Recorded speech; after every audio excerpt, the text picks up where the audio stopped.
दोस्तों नमस्कार, स्वागत, अभिनंदन। भारतीय संविधान एवं राज्य व्यवस्था के बारे में पढ़ रहे हैं। हमारा टॉपिक चल रहा है राष्ट्रपति और हम राष्ट्रपति के बारे में विस्तार पूर्वक चर्चा कर रहे हैं, अध्ययन कर रहे हैं। पीछे हमने भारतीय संविधान के अनुच्छेद 52 से लेकर अनुच्छेद 58 तक का अध्ययन किया है और आज इसी क्रम में हम अनुच्छेद 59 से लेकर शेष रहे अनुच्छेद के बारे में चर्चा करेंगे। आप सभी को पता है कि भारतीय संविधान के अनुच्छेद 52, अनुच्छेद 53, अनुच्छेद 54, अनुच्छेद 55, अनुच्छेद 56, अनुच्छेद 57 और अनुच्छेद 58 में किस चीज़ का प्रावधान किया गया है। आपको ऐसे पूछ सकता है कि भारतीय संविधान के अनुच्छेद 52 या 53 जो भी अनुच्छेद है उसके में कौन सा प्रावधान किया गया है। अगर अनुच्छेद 52 की बात करें तो अनुच्छेद 52 में प्रावधान मिलता है कि भारत में एक राष्ट्रपति होगा, भारत में एक राष्ट्रपति होगा। इस चीज का उल्लेख भारतीय संविधान के अनुच्छेद 52 में मिलता है। भारत में एक राष्ट्रपति होगा, यह प्रावधान भारतीय संविधान के किस अनुच्छेद में किया गया है? तो आपका उत्तर होना चाहिए भारतीय संविधान के अनुच्छेद 52 में। आपसे पूछे कि भारतीय संविधान के अनुच्छेद 53 में किस चीज का प्रावधान किया गया है? तो भारतीय संविधान के अनुच्छेद 53 में मिलता है कि संघ की कार्यपालिका शक्ति, संघ की कार्यपालिका शक्ति, और संघ की जो कार्यपालिका शक्ति होती है वो किस में निहित होती है? ऐसा प्रश्न बन सकता है। तो संघ की जो कार्यपालिका शक्ति होती है वो राष्ट्रपति में निहित होती है। किस में निहित होती है? राष्ट्रपति में निहित होती है। इसी क्रम में आपसे पूछा जा सकता है कि अनुच्छेद 54 में किस चीज का प्रावधान किया गया है? अगर अनुच्छेद 54 की बात करें तो अनुच्छेद 54 में राष्ट्रपति के निर्वाचन के बारे में प्रावधान किया गया है। अनुच्छेद 54 में राष्ट्रपति का निर्वाचन, अनुच्छेद 54 में किस चीज का प्रावधान किया गया है? राष्ट्रपति का निर्वाचन। राष्ट्रपति के निर्वाचन की बात भारतीय संविधान के किस अनुच्छेद में मिलती है? तो भारतीय संविधान के अनुच्छेद 54 में इस चीज का प्रावधान किया गया है। राष्ट्रपति का निर्वाचन कैसे होगा, किस रीति से होगा, किस विधि से होगा, इस चीज का प्रावधान भारतीय संविधान के अनुच्छेद 55 में किया गया है। प्रश्न ऐसे बन सकता है कि राष्ट्रपति का जो निर्वाचन की रीति है, राष्ट्रपति के निर्वाचन की रीति, राष्ट्रपति के निर्वाचन की रीति, आपको यहाँ दो चीजें याद रखना है। राष्ट्रपति का निर्वाचन भारतीय संविधान के अनुच्छेद 54 में उल्लेख किया गया है, लेकिन निर्वाचन कैसे होगा, किस विधि से होगा, किस प्रकार किया जाएगा, इस चीज का प्रावधान भारतीय संविधान के अनुच्छेद 55 में किया गया है। तो आपको ये याद रखना है कि किस विधि, कौन सा तरीका, किस रीति से होगा, इस चीज का प्रावधान भारतीय संविधान के अनुच्छेद 55 में किया गया है। और राष्ट्रपति का निर्वाचन कैसे होगा, ये प्रावधान जो निर्वाचन के बारे में जो सामान्य जानकारी है ये भारतीय संविधान के अनुच्छेद 54 में मिलती है। आप सभी को पता है कि राष्ट्रपति की पदावधि के बारे में भारतीय संविधान का अनुच्छेद 56 में प्रावधान किया गया है। राष्ट्रपति की पदावधि, राष्ट्रपति की पदावधि, राष्ट्रपति की पदावधि के बारे में जो जानकारी मिलती है वो भारतीय संविधान के अनुच्छेद 56 में मिलती है। अगर अनुच्छेद 57 के बारे में कहें कि पुनर्निर्वाचन के लिए पात्रता, जैसा कि आप सभी को पता है पुनर्निर्वाचन के लिए पात्रता का मतलब यह होता है कि राष्ट्रपति कितनी बार राष्ट्रपति पद के लिए चुनाव लड़ सकता है, कितनी बार इस पद के लिए वो काम कर सकता है। जिस प्रकार अमेरिका में प्रावधान किया गया कि एक व्यक्ति अपने जीवन में राष्ट्रपति पद के लिए दो बार चुनाव नहीं, 2 बार बन सकता है। चुनाव तो कितनी बार ही लड़े लेकिन 2 बार राष्ट्रपति बन सकता है, ये अमेरिका का प्रावधान है। लेकिन भारत में ये कहा गया है कि व्यक्ति को अगर निर्वाचन किया जाता है तो वो अनगिनत बार वो राष्ट्रपति बन सकता है, किसी प्रकार के लिए उसमें विलंब या नहीं किया गया है। तो आपको पता है कि राष्ट्रपति के लिए जो राष्ट्रपति का जो पदावधि है ये भारतीय संविधान के अनुच्छेद 56 में जानकारी मिलती है। पुनर्निर्वाचन के लिए पात्रता, ये भारतीय पुनर्निर्वाचन के लिए पात्रता, पुनर्निर्वाचन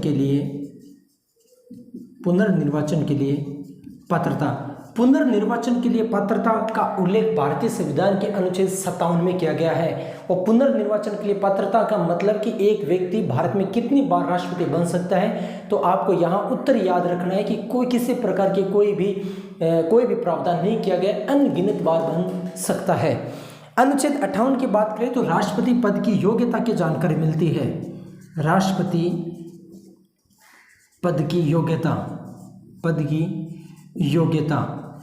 राष्ट्रपति पद की योग्यता के बारे में उल्लेख अनुच्छेद भारतीय संविधान के अनुच्छेद 58 में किया गया है। पीछे की जो वीडियो है, पीछे की जो राष्ट्रपति को लेकर जो टॉपिक पढ़ाया गया है, मेरे द्वारा जो जानकारी दी गई है वो 52 से लेकर अनुच्छेद 58 तक दी गई है। 52 में भारत में एक राष्ट्रपति होगा, 53 में संघ की कार्यपालिका शक्ति जो राष्ट्रपति में निहित है, 54 में राष्ट्रपति का निर्वाचन, 55 में राष्ट्रपति के निर्वाचन की रीति, 56 में राष्ट्रपति का पदावधि और 57 में पुनर्निर्वाचन के लिए पात्रता, 58 में राष्ट्रपति की योग्यता। ये जो बातें हैं ये हमने भारतीय संविधान के अनुच्छेद 52 से लेकर 58 तक में की गई है। अब हम आज इस क्लास में हम शेष रहे अनुच्छेद का मतलब ये हो गया कि जो 58 से आगे जो 59, 60, 61 इनके बारे में चर्चा करेंगे, अध्ययन करेंगे, जानेंगे कि किस अनुच्छेद में कौन सा प्रावधान किया गया है। सामान्य रूप से यह इन बातों में हमने चर्चा की है। इसी क्रम में आज हमारा अनुच्छेद हो जाएगा भारतीय संविधान का अनुच्छेद 58 से अगला हो जाएगा 59। 59 में राष्ट्रपति पद की शर्तों के बारे में जानकारी मिलती है। आज हम चर्चा करेंगे भारतीय संविधान के अनुच्छेद 59 में। 59 में जानकारी मिलती है राष्ट्रपति पद के शर्त, राष्ट्रपति पद की शर्त या शर्तें, राष्ट्रपति पद की शर्तें। एक आपको याद होना चाहिए, एक तो हमने राष्ट्रपति पद की योग्यता के बारे में चर्चा की थी। राष्ट्रपति पद की योग्यता का उल्लेख भारतीय संविधान के अनुच्छेद 58 में की गई है। एक अनुच्छेद 59 में किया गया है राष्ट्रपति पद के लिए शर्तें। योग्यता और शर्त में क्या अंतर होता है? योग्यता किसे कहते हैं, शर्तें किसे कहते हैं? कोई भी उम्मीदवार होता है उनके लिए योग्यता का निर्धारण किया जाता है। जब वो राष्ट्रपति बन जाता है उसके बाद में उसमें शर्तें लागू होती है, न कि योग्यता। कि राष्ट्रपति पद के लिए योग्यता होती है और वो उस पद को धारण कर लेता है कोई व्यक्ति, बाद में कोई चीज़ लागू होती है उसे शर्त कहा जाता है। शर्तों में ये होता है जैसे हम ये कहते हैं कि चलो ठीक है, आप इस पद के लिए आपका निर्वाचन हो गया है, अब आप पर ये शर्तें लागू होगी। आपको ये काम करना है, ऐसे ऐसे काम करना है, इस प्रकार से काम करना है, ये आपकी तनख्वाह होगी, ये आपके वेतन होंगे, ये आपके भत्ते होंगे, ये चीज़ आपको उपलब्ध करवाई जाएगी। अब आपसे पूछे कि योग्यता का मतलब होता है उम्मीदवार की योग्यता, और उस पद के लिए अगर किसी व्यक्ति को चुन लेते हैं तो बाद में उस व्यक्ति पर हम योग्यता नहीं लगा सकते, उसमें शर्तें लगाते हैं। मतलब यह हुआ कि भारतीय संविधान के अनुच्छेद 59 के बाद में अब हम इसमें यह चर्चा करेंगे कि कोई व्यक्ति राष्ट्रपति बन गया है, कोई व्यक्ति राष्ट्रपति बन गया है, उसके बाद में उसको क्या क्या चीज़ मिलेगी। पहली उसके पास में शर्त यह होगी कि एक व्यक्ति है वो या तो राष्ट्रपति जो बन रहा है उस व्यक्ति के पास में संसद या राज्य विधानमंडल का सदस्य नहीं होना चाहिए। वो व्यक्ति, कोई व्यक्ति है वो संसद का सदस्य नहीं होना चाहिए और वो राज्य विधानमंडल का सदस्य नहीं होना चाहिए अगर उसका निर्वाचन राष्ट्रपति के लिए किया गया है। आपने कहा कि एक व्यक्ति है वो संसद का सदस्य है लेकिन आपने उसको राष्ट्रपति के लिए निर्वाचन कर दिया है, तो क्या होगा? ऐसे होगा कि जैसे कोई संसद सदस्य है उसका राष्ट्रपति पद के लिए निर्वाचन हो चुका है, तो जिस दिन वो राष्ट्रपति का पद धारण करेगा पहले उसके पास में जो पद है वो स्वतः ही समाप्त हो जाएगा। एक लोकसभा सदस्य है जैसे ओम जी बिड़ला है, अर्जुन राम मेघवाल है, इनका निर्वाचन हो जाता है राष्ट्रपति के लिए, तो जिस दिन ये राष्ट्रपति के लिए निर्वाचन मतलब पद धारण करेंगे ये लोकसभा सदस्य में स्वतः ही उनका पद समाप्त हो जाएगा। आपने कहा कि एक विधायक है या एक राज्य विधानमंडल का सदस्य है और वो राष्ट्रपति के लिए निर्वाचन हो गया है, तो यही प्रक्रिया उसमें लागू होती है कि उस जैसे ही वो पद धारण करता है उनका पहले से राष्ट्रपति का पद धारण करते ही पहले वाला जो पद है स्वतः ही समाप्त हो जाता है। चलो कोई बात नहीं। इसके अलावा और क्या शर्त है? राष्ट्रपति साहब को ये कहा जाता है कि आपको अब राष्ट्रपति बना दिया है, भारत का सर्वोच्च पद आपके पास में, अब आप कोई भी लाभ का पद धारण नहीं कर सकते। कहने का तात्पर्य यह है कि राष्ट्रपति पद पर अगर कोई आदमी काम कर रहा है तो वो बाद में कोई भी लाभ का पद धारण नहीं कर सकता। आप सभी को पता है कि पद पर रहते हुए लाभ का पद धारण नहीं कर सकता। राष्ट्रपति का पद क्या लाभ के पद के अंतर्गत आता है या नहीं आता है? तो इसमें आपका उत्तर होना चाहिए कि राष्ट्रपति, उपराष्ट्रपति, राज्यपाल, संघ व राज्य के जो मंत्री होते हैं इनका पद राष्ट्रपति के पद के रूप में अपने लाभ के पद के अंतर्गत नहीं आता है। चलो कोई बात नहीं, अपन लाभ का पद भी धारण नहीं करेंगे। तो राष्ट्रपति ने पूछा कि और क्या क्या चीज़ें मेरे को मिलेगी। तो उन्होंने कहा कि आपको रहने के लिए बिना किराए का आपको आवास उपलब्ध करवाया जाएगा। आपके लिए रहने के लिए एक ऐसा आवास होगा जिसमें आपको किराया वगैरह नहीं देना पड़ेगा। चलो कोई बात नहीं, अगर फ्री का मकान मिल रहा है, और क्या मिलेगा। उन्होंने कहा कि आपको आपके जो वेतन व भत्ते हैं उसमें हानिकारक परिवर्तन नहीं किए जाएंगे।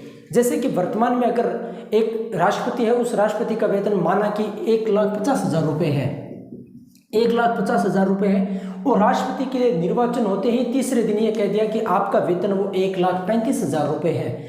तो इसमें जो शर्त है उसमें ये कहा गया है कि जब तक आप पद पर रहोगे आपका वेतन में हानिकारक परिवर्तन नहीं किया जाएगा। बढ़ाएंगे लेकिन कटाएंगे नहीं। कहने का तात्पर्य यह है कि कोई व्यक्ति राष्ट्रपति बन जाता है, उसके बाद में जो वेतन उसका निर्धारण किया जाता है उसमें कभी हानिकारक परिवर्तन नहीं होता है। चलो कोई बात नहीं। तो ये कुछ ऐसी चीज़ें हैं जो राष्ट्रपति पद के लिए शर्तें बतलाती है। अब प्रश्न ऐसे बन सकता है कि राष्ट्रपति के पद की शर्तों का उल्लेख भारतीय संविधान के किस अनुच्छेद में है। अब आपको याद रखना है, या योग्यता मत कर देना, क्योंकि योग्यता का उल्लेख भारतीय संविधान के अनुच्छेद 58 में है और शर्तों का प्रावधान अनुच्छेद 59 में है। तो शर्तों में हम एक एक शर्त की चर्चा करते हैं कि कौन कौन सी शर्त लागू होती है कि कोई व्यक्ति राष्ट्रपति पद को धारण कर लेता है, उसके बाद में उसके पास में कौन कौन सी शर्तें लागू होती है। तो शर्तों में नंबर 1 पे बात करें तो पहली शर्त यह है हमारी कि किसी भी संसद या राज्य विधानमंडल सदस्य, किसी भी संसद या राज्य विधानमंडल सदस्य को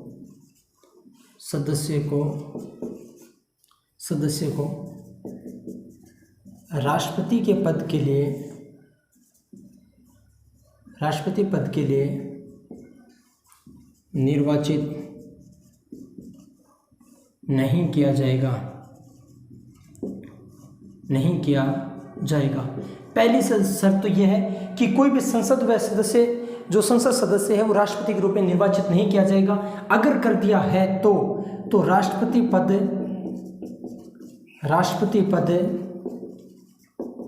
धारण करते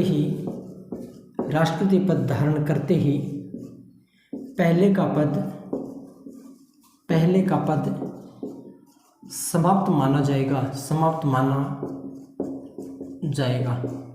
अगर कोई संसद सदस्य है या राज्य विधानमंडल का सदस्य है तो उसको आप राष्ट्रपति के रूप में निर्वाचित नहीं कर सकते। आपने कहा कि हमने तो कर दिया तो जो पहले उसके पास में जो पद है वो स्वतः ही समाप्त माना जाएगा।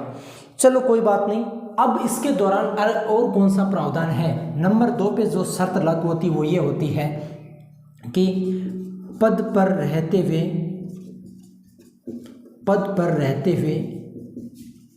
कोई लाभ का पद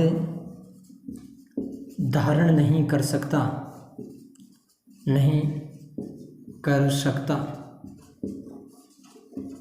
आपको पता है कि राष्ट्रपति पद पर रहता हुआ कोई भी लाभ का पद धारण नहीं कर सकता।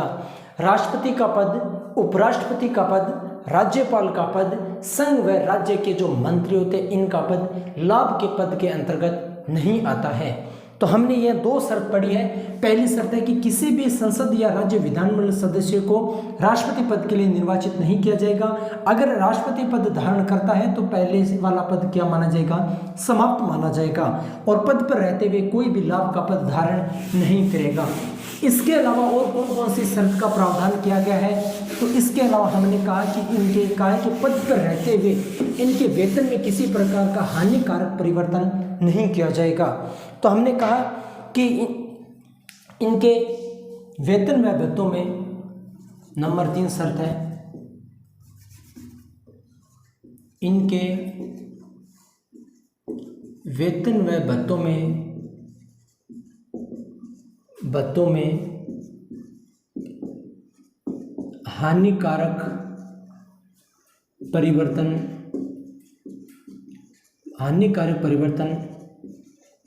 नहीं किया जाएगा, नहीं किया जाएगा। कहने का मतलब ये हुआ कि वेतन व भत्तों में हानिकारक परिवर्तन का मतलब ये होता है कम नहीं किया जा सकता, बढ़ाया तो जा सकता है लेकिन कम नहीं किया जा सकता। इसी प्रकार ये कहा जाता है कि रहने के लिए इनको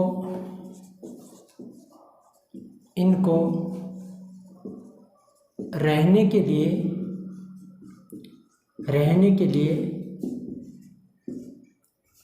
के लिए बिना किराए का आवास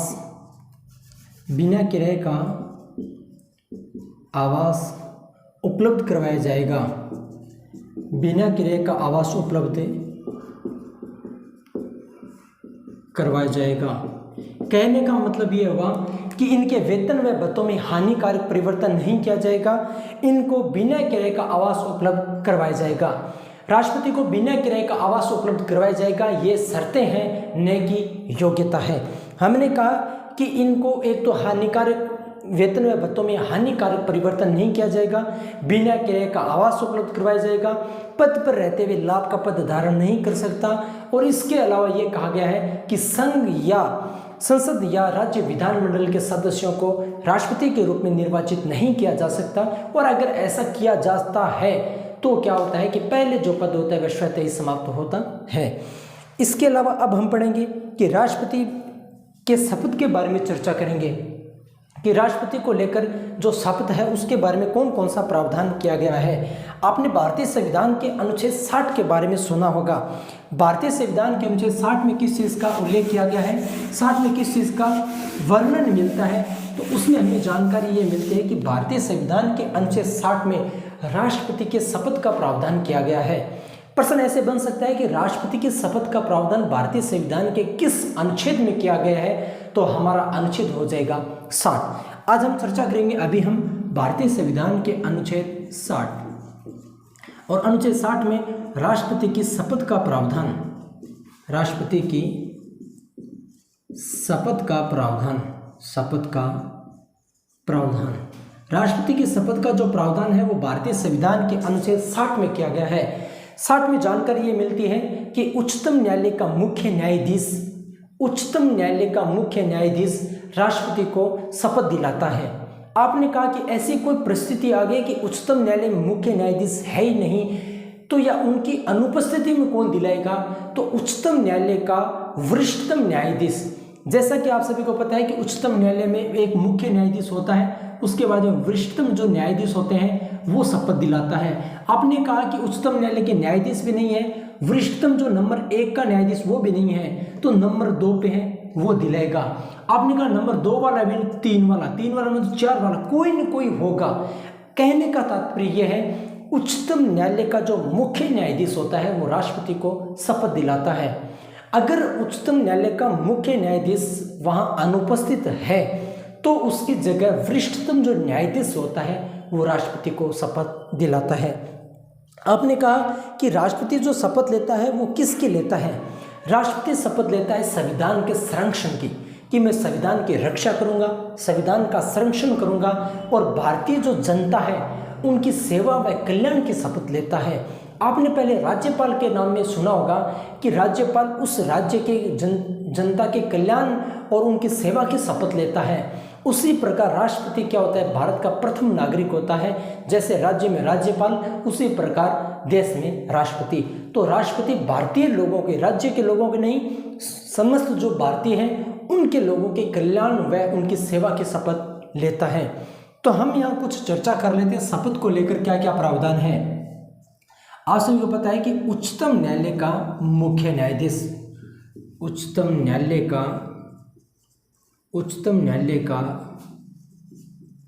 मुख्य न्यायाधीश, उच्चतम न्यायालय का जो मुख्य न्यायाधीश होता है, उच्चतम न्यायालय का मुख्य न्यायाधीश या इनकी अनुपस्थिति में, किसकी, मुख्य न्यायाधीश की अनुपस्थिति में या इनकी अनुपस्थिति में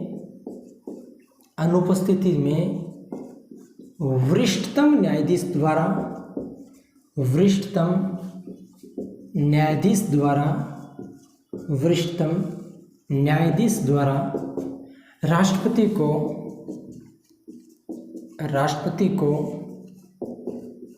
शपथ दिलाते हैं। हमने कहा कि किसके शपथ लेता है? हमने कहा कि मैं संविधान की रक्षा करूंगा, मैं संविधान का संरक्षण करूंगा, भारतीय लोगों की सेवा, भारतीय जनता की सेवा व कल्याण की शपथ लेता है। हमने कहा कि हम भारतीय संविधान के अनुच्छेद 60 के बारे में चर्चा कर रहे हैं। अनुच्छेद 60 में जिस चीज़ का उल्लेख मिलता है, प्रावधान मिलता है कि राष्ट्रपति की शपथ के बारे में प्रावधान किया गया है। शपथ में क्या प्रावधान किया गया है? उच्चतम न्यायालय का, सुप्रीम कोर्ट का जो न्यायाधीश होता है, जो मुख्य न्यायाधीश होता है, वो शपथ दिलाता है। मुख्य न्यायाधीश अगर वहाँ अनुपस्थित है तो वरिष्ठतम न्यायाधीश शपथ दिलाता है। वरिष्ठतम न्यायाधीश जो अनुपस्थित है तो उसके जो नीचे का जो वरिष्ठतम न्यायाधीश है वो उनको शपथ दिलाता है। किसकी शपथ दिलाता है? संविधान की रक्षा व संरक्षण की शपथ दिलाता है, भारतीय जनता के कल्याण व सेवा की शपथ दिलाता है। इसके बारे में जो प्रावधान है वो ये किया गया है। अब हम पढ़ेंगे कि राष्ट्रपति के पास में कुछ विशेषाधिकार भी होते हैं। राज्यपाल व राष्ट्रपति के पास में कुछ समान रूप से विशेषाधिकार होते हैं, उसके बारे में भी चर्चा कर लेते हैं। काफ़ी बार ऐसे प्रश्न पूछा गया है, काफ़ी बार प्रश्न पूछा भी गया, वो हो सकता है कि आगे भी ऐसा प्रश्न पूछा जाए। तो हम यहाँ पढ़ेंगे विशेषाधिकार कि राष्ट्रपति के पास में कौन कौन सा विशेषाधिकार है जो अन्य लोगों से अलावा है। तो हमें यहाँ पता है कि हमने पहले भी चर्चा की कि राष्ट्रपति व राज्यपाल के पास में कुछ विशेषाधिकार है, और विशेषाधिकार का उल्लेख भारतीय संविधान के अनुच्छेद किस में किया गया है? विशेषाधिकार। और विशेष जो अधिकार है वो भारतीय संविधान के अनुच्छेद 361 के तहत प्राप्त है। जब भारतीय संविधान के अनुच्छेद 361 का जब अध्ययन करते हैं तो पता चलता है कि राज्यपाल व राष्ट्रपति को कुछ विशेषाधिकार दिए गए हैं जो अन्य लोगों से अलग है, अन्य लोगों से भिन्न है, क्योंकि वो एक सर्वोच्च पद माना जाता है। उनको कुछ विशेषाधिकार भी प्राप्त है। अधिकारों की प्राप्त करें तो उनको कहे कि राष्ट्रपति व राज्यपाल को पद पर रहते हुए, जब राज्यपाल व राष्ट्रपति जब अपने पद पर रहते हैं तो भारत का कोई भी न्यायालय उनको कोई भी नोटिस नहीं दे सकता है।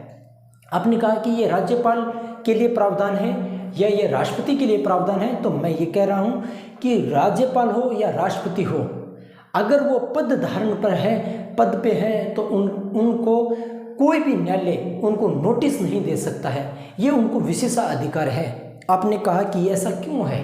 तो उनको ये विशेषाधिकार है। मैं यही तो कह रहा हूँ, उनको ये विशेष अधिकार प्राप्त है। इसके अलावा अगर बातचीत करें तो उनको ये भी कहा है कि फौजदारी व दीवानी मामलों में उनके विरुद्ध किसी भी प्रकार की कार्रवाई नहीं की जा सकती है।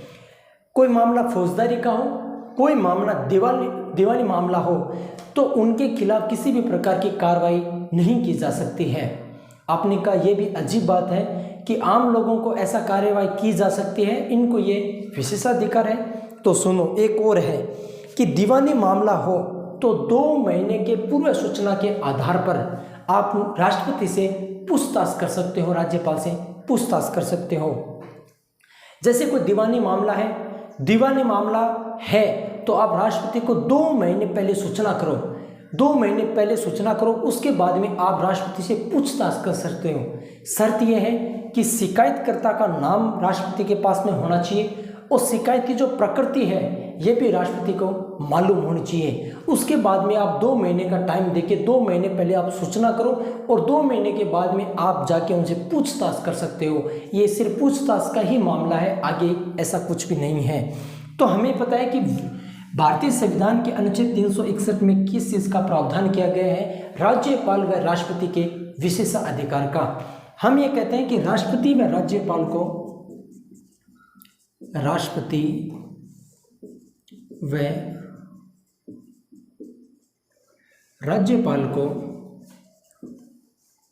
पद पर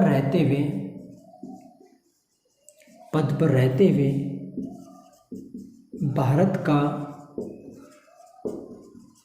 कोई भी न्यायालय नोटिस नहीं दे सकता। क्या नहीं दे सकता? नोटिस नहीं दे सकता। चलो कोई बात नहीं। इसके अलावा राष्ट्रपति व राज्यपाल होते हैं, इनको फौजदारी व दीवानी मामलों में इनके खिलाफ किसी भी प्रकार की कार्रवाई नहीं होती है। फौजदारी व दीवानी मामलों में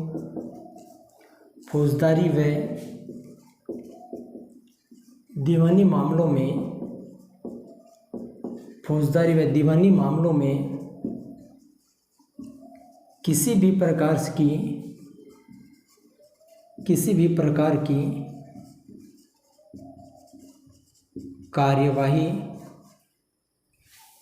नहीं की जा सकती। अगर मामला फौजदारी का हो और अगर मामला दीवानी हो तो किसी भी प्रकार की कोई भी कार्यवाही नहीं की जा सकती। इसके अलावा मैंने कहा कि दीवानी मामलों में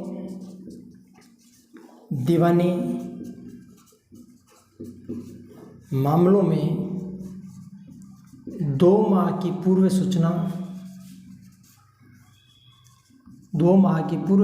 के आधार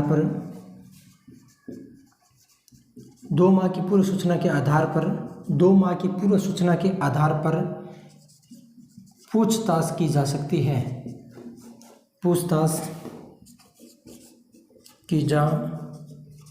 है। अगर आप पूछताछ आपको करनी है तो आपको एक तो शिकायतकर्ता का नाम, एक शिकायत की प्रकृति बताना पड़ेगा। शिकायत की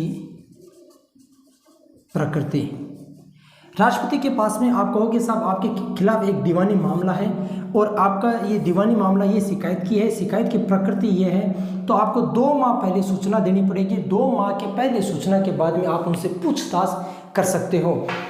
हमने कहा कि भारतीय संविधान के अनुच्छेद 361 में विशेषाधिकार प्राप्त है, वो राष्ट्रपति के लिए भी सेम है और राज्यपाल के लिए भी है।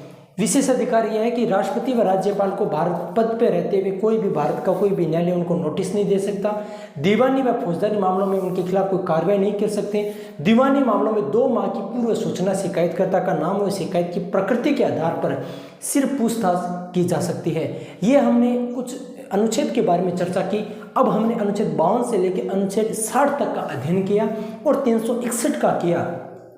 जब कोई अनुच्छेद होता है, अगर वो अनुच्छेद याद होता है, अनुच्छेद का प्रावधान याद होता है, तो प्रश्न ज़्यादा सही होने की संभावना रहती है। तो साथियों, ये हमने कुछ चर्चाएं की। आशा और विश्वास ये है कि यह क्लास आपको पसंद आए।